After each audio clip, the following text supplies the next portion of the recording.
Assalamualaikum warahmatullahi wabarakatuh.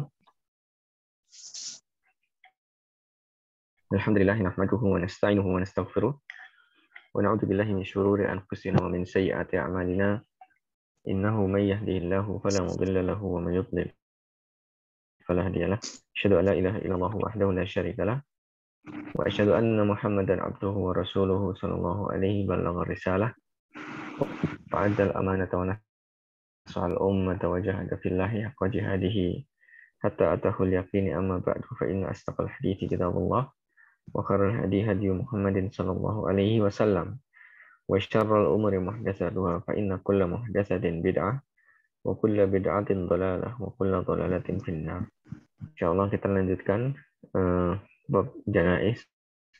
Qala musannif rahimahullahu taala wa tayyib basarahu wa ja'ala al-jannata maswahu wa nafa'ana Allahu bi ulumihi fid dharain amin. Faslun wa yalzamu fil mayyiti arba'atu asya'.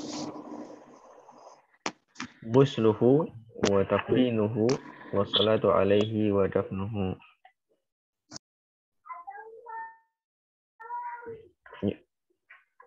Diwajibkan atas mayit itu ada 4 perkara. Busluhu, yaitu pertama adalah memandikannya, kemudian wa taqdinuhu, mengkafaninya, wa salatu alaihi, kemudian mensolatinya, kemudian wa dafnuhu, dan menguburkannya. Ya.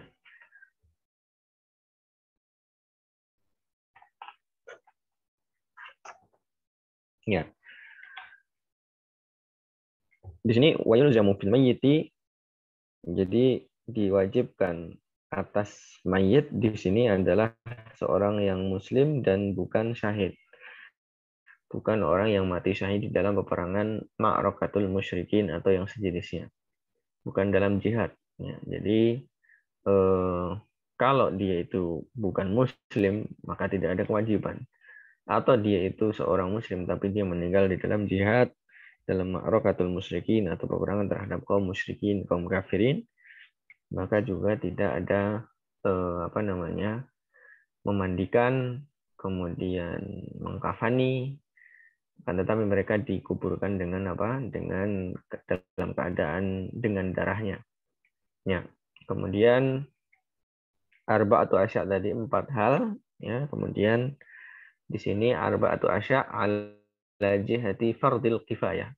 Di sini maksudnya adalah 4 hal ini diwajibkan furidho fardil kifayah. Maksudnya diwajibkan dengan furidho bifurudil kifayah, dengan fardu kifayah. Ya, jadi kalau fardu kifayah itu sebagian orang sudah menjalankannya, maka gugurlah kewajiban bagi yang lainnya. Ya, jadi seperti itu. Kemudian yang pertama adalah wusluhu, ya, memandikannya jika wafatnya itu sudah yakin, ya. Maksudnya jika seseorang itu sudah yakin akan kematian dia, gitu. Bukan orang yang baru sekarat langsung dimandikan. Ya, tapi dia sudah yakin bahwasanya si orang tersebut sudah mati. Jadi syarat yang pertama dia yakin dulu. Ya, seperti mata yang terangkat misalnya, atau gerakan badan, atau yang lainnya. Pokoknya tanda-tanda bahwasanya dia itu sudah wafat. Ya, kalau di kita mungkin dengan denyut jantung sudah tidak ada dan tidak bernafas misalnya, atau dengan tanda-tanda yang lainnya. Kalau seandainya dia ragu dalam kematiannya, maka diwajibkan untuk ditunda. Jadi seandainya ada seseorang yang matinya atau hidupnya itu masih diragukan, maka jangan dimandikan dulu. Ditunda. Ya, dia wajib di situ. Ditunda sampai dia yakin. Ya. Dengan apa keyakinannya? Ya dengan hal-hal yang meyakinkan, misalnya dengan keputusan dokter misalnya di rumah sakit, atau dengan hal yang lainnya. Pokoknya ketika dia sudah yakin baru dia boleh dimandikan. Ya misalnya ada orang yang koma misalnya. Orang yang koma itu antara hidupnya dan matinya mungkin mirip, ya, tidak jauh beda. Maka ketika dirasa sepertinya nggak ada nafasnya atau tidak, detak jantungnya tidak ada, ya, maka dia masih ragu apakah dia hidup atau mati, maka jangan dulu langsung dimandikan. Ya, tapi ditunda sampai yakin. Wajib.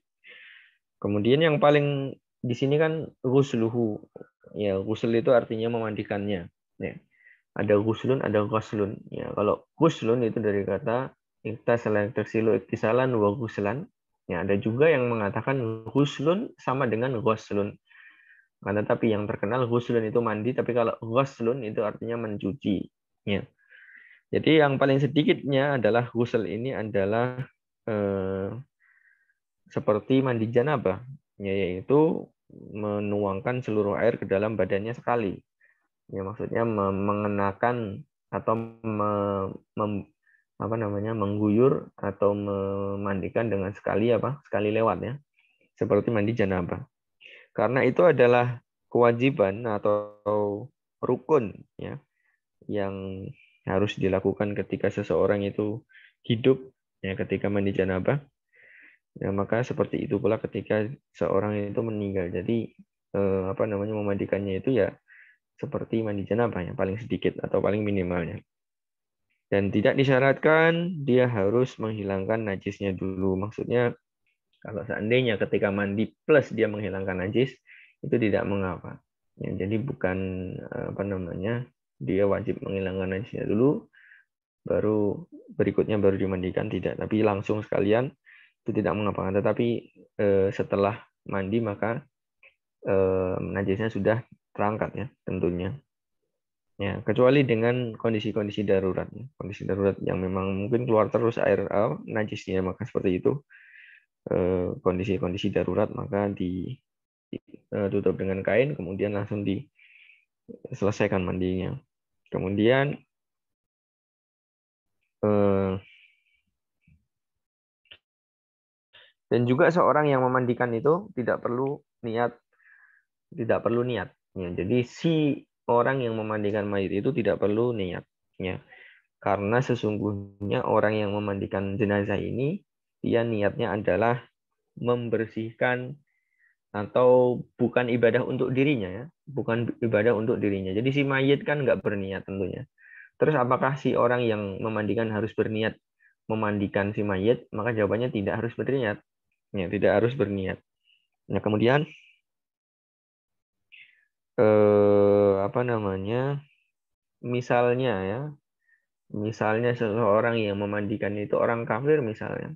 Ya kata Imam Al-Isni di dalam kitabnya yaitu Al-Iqna, ya beliau mengatakan yakfi. Jadi cukup seorang kafir itu memandikan muslim. Jadi misalnya seorang muslim dimandikan oleh orang kafir dengan syaratnya tadi yaitu airnya itu menyeluruhi seluruh badan ya itu sudah cukup. Ya. Akan tetapi lal ghorik, akan tetapi bukan orang yang matinya tenggelam. Nah, pertanyaannya kan tadi katanya kafir boleh memandikan orang kafir boleh memandikan muslim misalnya. Oh, berarti sama-sama bukan ahli niat dong. Orang kafir bukan ahli niat. Berarti kalau orang yang matinya tenggelam nggak perlu dimandikan. Bukan ya, bukan seperti itu. Karena kata beliau li'anna ma'murun nabi qasdihi. Karena sesungguhnya kita yaitu orang-orang yang hidup ini diperintahkan untuk memandikannya, yaitu memandikan para jenazah itu atau para mayat tadi, falayas kutul fardu anna illa bifi'lina, maka tidaklah gugur apa namanya gugur kewajiban kita kecuali dengan perbuatan kita. Ya, jadi maksudnya bukan seperti orang yang tenggelam, maka itu nggak cukup. Tenggelam ya bukan dianggap sudah mandi gitu ya. Walaupun bersih, telah diangkat bersih. Itu paling minimalnya ya, yang paling sempurnanya mungkin antum bisa ikut daurah di dalam apa? Penyelenggaraan jenazahnya dengan teknis dengan apa dengan detail dan juga dalam kitab Iqna juga disebutkan ya seperti dia memandikannya itu dia eh, di kholwa maksudnya tertutup dan tidak masuk di situ kecuali hanya yang memandikan saja atau dibantu oleh walinya wali si mayit misalnya kemudian dipakaikan baju atau kain yang menutupi yang basah kemudian tempatnya tinggi misalnya supaya air cipratan itu nggak balik lagi kena dia lagi kemudian ya dengan air yang dingin bukan air panas tentunya ya kemudian apa namanya mencucinya dengan pelan-pelan dicondongan ke belakangnya jadi dimiringkan kemudian meletakkan tangan di atas pundak tangan kanan ya di atas pundak kemudian jempolnya pegang di apa namanya di lehernya, jadi dia diangkat apa namanya di ininya bagian kepalanya, ya supaya kepalanya tidak miring, kemudian dan seterusnya. Kemudian juga misalnya tangan kirinya itu di apa namanya dipakai untuk mencuci misalnya, kemudian perutnya di apa namanya agak ditekan supaya keluar kotoran-kotorannya, kemudian dan seterusnya. Kemudian juga tangannya dikasih khirqah. Ya, khirqah itu kayak semacam kain yang di apa digulungkan atau dilipatkan di tangannya, kemudian untuk membersihkan kemaluannya, ya kubul dan duburnya. Kemudian juga khirqah yang kedua dilepas lagi, dibuang, kemudian khirqah lagi untuk membersihkan giginya. Kemudian terakhir diwudukkan seperti orang yang hidup, atau wuduk diwudukkan seperti orang yang hidup. Ya, kemudian dia mencampurnya dengan sider misalnya atau bidara, kemudian sisir apa namanya rambutnya dengan sisir yang giginya tidak rapat, ya maksudnya renggang supaya tidak rontok, ya. Kemudian dan dia melaksanakannya dengan pelan-pelan. Kemudian seandainya ada rambut-rambut yang rontok, dia dikembalikan lagi. Kemudian dia mencuci di sebagian kanannya, kemudian sebagian kirinya, kemudian dan seterusnya, ya, dan seterusnya. Kemudian juga dikasih kafur, ya. Kafur itu seperti kalau di kita mungkin kapur barus, ya, baunya seperti itu tanaman yang mirip dengan kapur barus seperti itu, akan tetapi tidak boleh terlalu banyak supaya tidak memadorotkan dari sisi airnya sendiri ataupun dari sisi orangnya. Jadi kalau seandainya air tercampur dengan kafur yang banyak, ya, maka dia menjadi air yang tohirun ghairu mutahhir jadinya tentunya. Tentu kalau seandainya dia seperti itu, ya dia harus bilas lagi, gitu ya. Kemudian disunahkan untuk orang yang mencuci atau yang memandikan tadi itu tidak memandang kepada mayitnya kecuali di tempat-tempat yang hajah, yaitu diperlukan, apalagi kepada auratnya, jelas haram, tidak boleh memandang apa kepada auratnya. Kemudian juga si apa namanya orang yang memandikan ini harus orang yang amanah, ya, dia yang terpercaya. Kalau seandainya dia melihat kebaikan maka disunahkan untuk disebutkan. Tapi kalau dia melihat kejelekan di dalam mayit itu maka dia diharamkan untuk menyebutkannya kecuali ada maslahat, seperti ahli bidah misalnya. Kebid'atin dhahirah kata Imam Asy'arbini, seperti bid'ah yang dhahirah ternyata mayitnya seperti ini misalnya. Mayitnya di apa namanya? Diberikan azab oleh Allah di dunia misalnya. Kemudian seandainya seseorang itu tidak bisa untuk memandikannya maka ditayamumkan. Ya, seperti tayamumnya mandi janabah, ya, seperti tayamum biasa. Kemudian orang yang junub juga tidak, kata Imam Syarbini di sini, ya, wala yukrahu linahwi junubin ghusluhu, tidak dimakruhkan orang yang junub itu dia memandikan apa namanya jenazah, akan tetapi disunahkan untuk orang yang setelah memandikan jenazah itu dia mandi, ya, seperti yang sudah pernah lewat di dalam bab mandi, ya, mandi sunnah.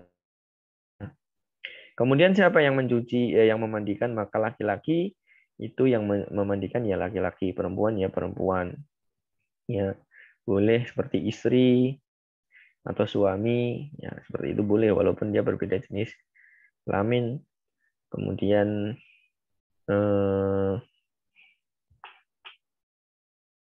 kalau seandainya tidak ada yang datang, ya maksudnya dari walinya nggak ada yang datang, dari apa namanya dari orang-orang yang berhak memandikan itu tidak ada yang datang, maka ditayamumkan saja sudah cukup. Ya, jadi beliau menyebutkan Imam Syarbini fa in lam yahdur illa ajnabi fil mayyiti al mar'ati aw ajnabiyah. Ya. Kalau seandainya tidak ada orang yang datang, ya, misalnya mayatnya perempuan, kecuali orang laki-laki asing, maksudnya laki-laki yang bukan mahram atau bukan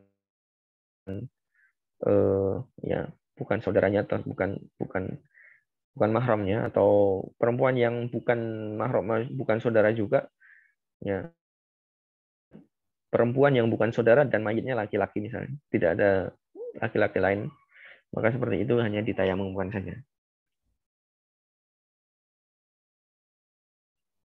Ya. Kemudian siapa yang paling apa namanya paling berhak memandikan ya? Kata Imam Malik ini itu yang paling berhak untuk mensolatinya juga.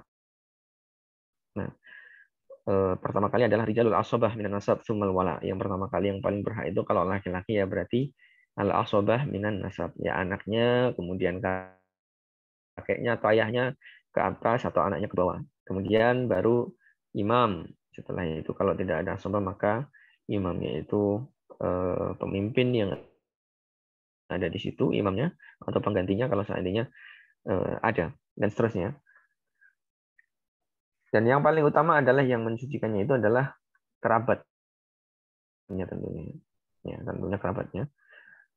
Kemudian bagi orang yang takziah misalnya eh, seperti keluarganya mayit atau seperti teman-temannya maka diperbolehkan untuk takbil wajahi mencium keningnya dan tidak mengapa kata beliau wala ba'sa bil i'lami bi mautihi bi khilafin al jahiliyah.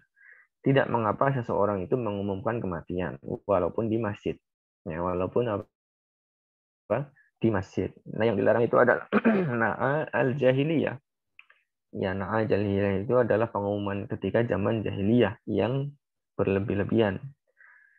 Ya, itu apa? Yaitu yang dilarang wa huwa nida'u bi mauti syakhsi wa dzikri ma'asirihi wa mafakhirihi. Jadi ketika dia ada orang yang meninggal, kemudian orang-orang itu dia apa namanya mengumumkannya dengan menyebutkan apa namanya mungkin jasa-jasanya atau kebanggaan apa namanya sesuatu yang membanggakan si mayit itu yang seperti itu dilarang. Nah, tetapi kalau hanya mengumumkan seperti yang terjadi sekarang maka wallahu alam bisawab itu tidak masalah.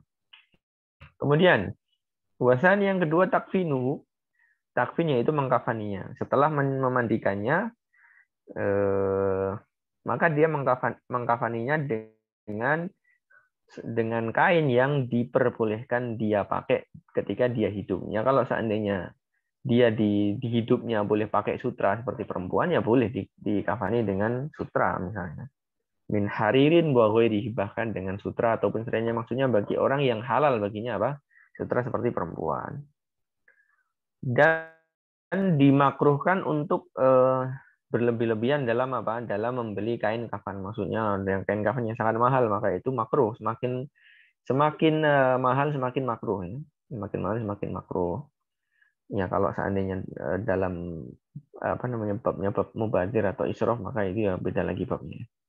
Kemudian wakari hali unsa nahwihi muasfarun min haririn wa muzaffar. Jadi kata Imam Asy-Syirbini mengatakan dan dimakruhkan bagi perempuan adalah sutra yang muasfar ya, atau dia muzaffar disambung dengan za'faron. Wa aqallul kafani saubun wahid. Kemudian yang paling sedikitnya kafan itu satu helai, satu lembar. Itu paling sedikit dan itu sah ya. Dan para ulama berbeda pendapat ya. Apakah yang satu helai itu hanya menutup aurat saja atau menutup seluruh tubuh ya. Kecuali kepalanya orang yang muhrim, laki-laki ya, orang yang ihram laki-laki itu kepalanya kan tidak boleh ditutup walaupun dia meninggal, dan juga muka dari wanita yang sedang ihram atau muhrimah.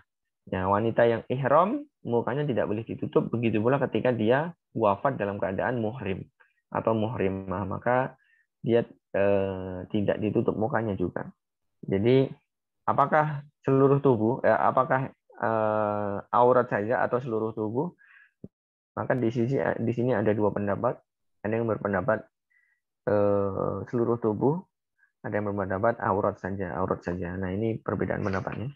Kan tetapi yang setelah apa namanya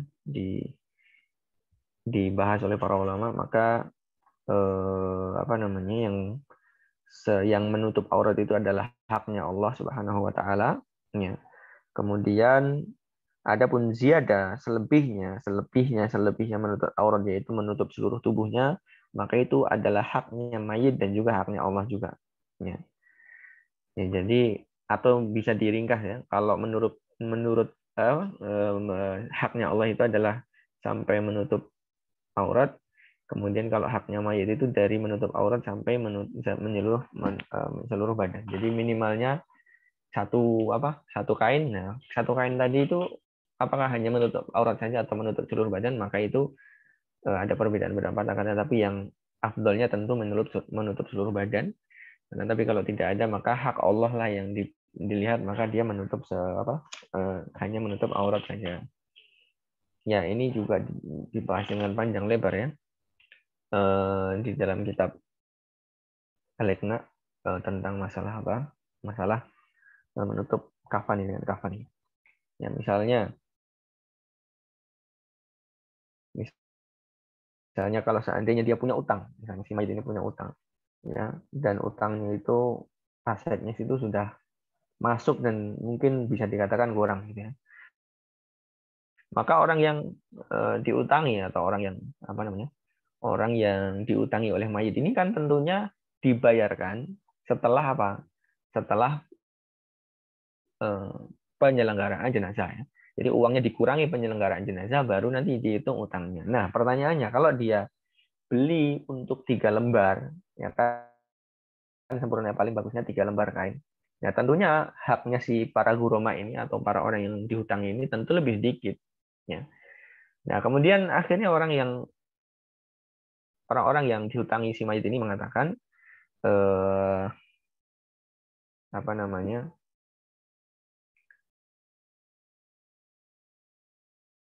apa namanya cukup dengan satu baju saja misalnya.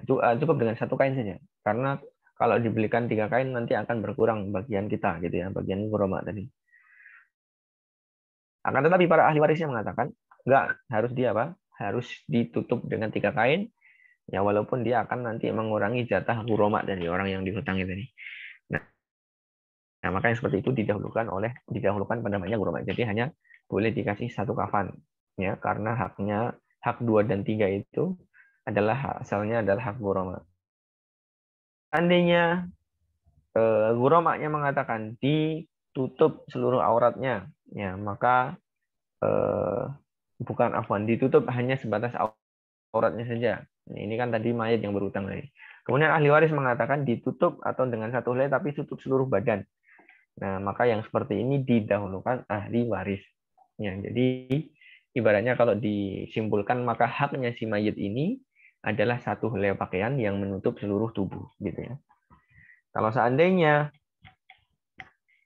apa namanya antara ahli waris dan para huroma ini dia sepakat untuk 3 pakaian, 3 helai, tidak ada masalah ya, memakai 3 helai apa namanya kafan. Ya, maka itu dibahas dengan rinci dalam kitab Al-Iqna.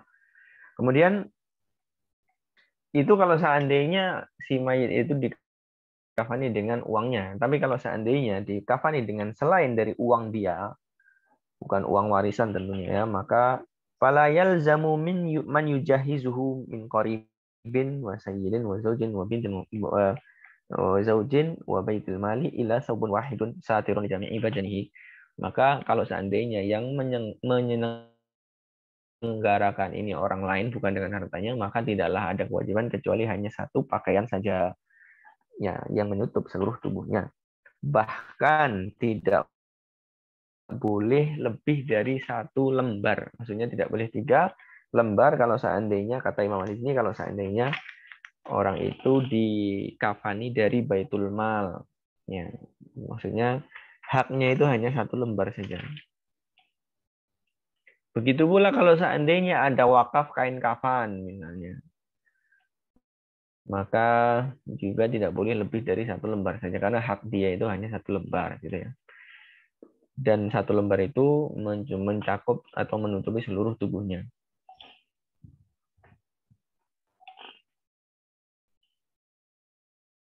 Ya. Kemudian beliau juga mengatakan wa sunnah maksulun li annahu lisadidi wa an yubsata ahsanal lafaif wa ausa'aha wal baqi fawqa. Jadi kalau ibaratnya kalau ada kain itu 3 jenis. Satunya bagus lebar, satunya mungkin lebih kecil dan lebih kecil, maka yang paling lebar diikatkan yang pertama kali ya. Ya, ikatkan yang pertama kali. kemudian yang kedua yang sisanya. Gitu ya. Ya. Kemudian beliau mengatakan juga wa mahallu tajhizil mayyiti tarikatuhu. Dan apa namanya? Dari mana dia dipersiapkan harta untuk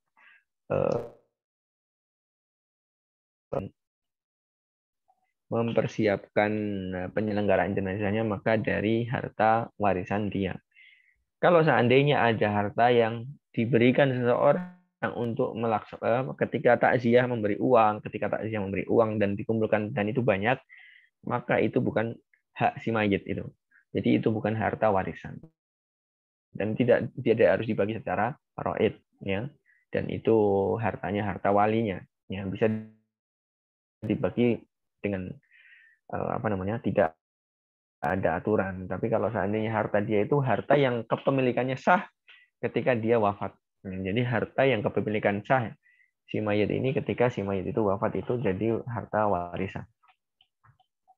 Kemudian wasalisu yang ketiga wassalatu alaihi, mensolatinya, ya, dan ini adalah kekhususan dari umat ini sebagaimana dikatakan al-Faqihani al-Maliki, ya, dalam Syarh Risalah. Ya, qala wa kadal al-isa'u bisulus, begitu pula wasiat dengan hanya maksimal sepertiga, ini juga kekhususan umat ini, yaitu disolati ketika wafat dan boleh berwasiat hanya 1/3. Ya. Ya, kemudian disyaratkan untuk keabsahan atau kesahihan apa namanya, kesahihan sholatnya si mayit ini, ya, sebagaimana disyaratkan dalam sholat, yaitu mendahulukan bersuci, yaitu memandikan mayit. Ya, karena itu yang dinukil dari Nabi Shallallahu Alaihi Wasallam. Ya, kalau seandainya ta'adzara, tidak mampu, tidak apa namanya, beliau mengatakan falau ta'adzara ka'an waqa'a fi hufratin wa ta'adzara ikhrajuhu wa tuhruhu lam yusalla alaihi, kata beliau nih, kalau seandainya orang yang meninggal ini tidak mampu untuk di apa namanya, misalnya dia tidak mampu untuk disolati, seperti dia jatuh dalam lubang dan tidak mungkin untuk dikeluarkan dan tidak mungkin untuk disucikan, maka tidak disolatkan, kata beliau seperti itu. Wa tukrahu sholatu alaihi qabla takfinihi lima fihi minal isdira' bil mayyit. Ya. Apa namanya? Dan dimakruhkan seseorang itu mensolati apa? Mensolati mayit, ya, sholat mayit sebelum dikafani. Tapi ya sebelum dikafani kan setelah dimandikan, ya, setelah dimandikan tapi sebelum dikafani. Maka itu makruh. Ya, kalau belum dimandikan ya nggak disolati, tapi setelah dimandikan sudah boleh disolati tapi belum dikafani, gitu. Maka itu hukumnya makruh. Dan tidak disyaratkan dia harus sholatnya harus berjamaah seperti sholat wajib, ya. Akan tetapi apa namanya, disunahkan untuk berjamaah sebagian riwayat Imam Muslim, ma min rajulin muslimin yamutu yaqumu ala janazatihi arba'una rajulan la yusyrikuna billahi syai'an illa syafa'ahumullahu fihi. Ya, kata Nabi SAW, tidaklah ada seorang laki-laki muslim atau seseorang muslim yang dia meninggal, kemudian yaqumu ala janazatihi, dia apa namanya, berdiri di atas jenazahnya, maksudnya mensolatinya 40 orang yang tidak berbuat syirik pada Allah Subhanahu wa taala, kecuali dia akan mendapatkan syafaat dari Allah Subhanahu wa taala. Jadi ini adalah keutamaan seseorang itu disolati oleh 40 orang yang muwahhid, ya, atau 40 orang muwahhidin, tidak pernah mensekutukan Allah atau tidak dalam kesyirikan, dia mensolatkan orang yang meninggal itu, maka dia akan mendapatkan syafaat dari Allah Subhanahu wa taala. Kemudian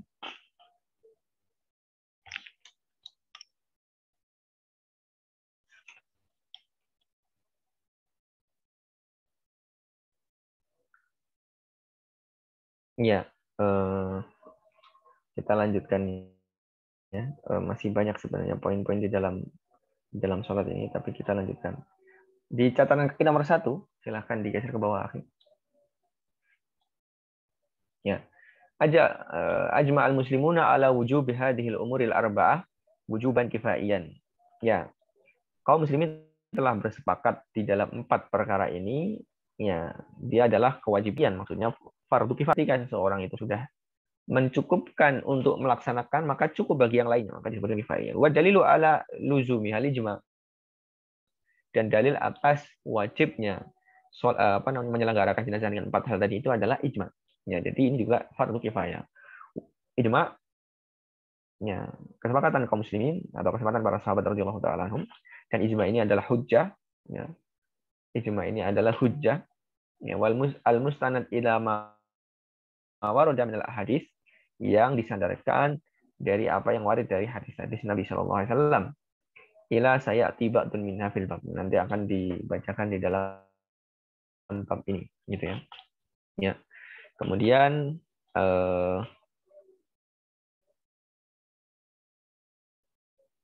ya, mungkin sampai sini dulu ya. Sampai sini dulu. Kita lanjutkan di pertemuan berikutnya. Sebelum kita akhiri, silakan kalau ada yang tanyakan. Karena ini setengah ya. Anak buat setengah-setengah biar nanti kita baca di pertemuan berikutnya setengah lagi. Jadi 2 kali pertemuan untuk apa? Untuk jenazah ini, babul jenazah. Insyaallah taala. Ya.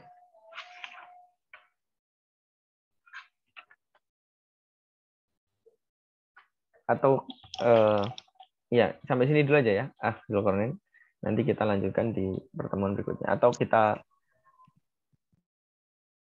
buka untuk tanya jawab dulu ya. Silakan, ini saya bagi 2, insya Allah 2 kali pertemuan. Tafadhol, mungkin ada yang ditanyakan.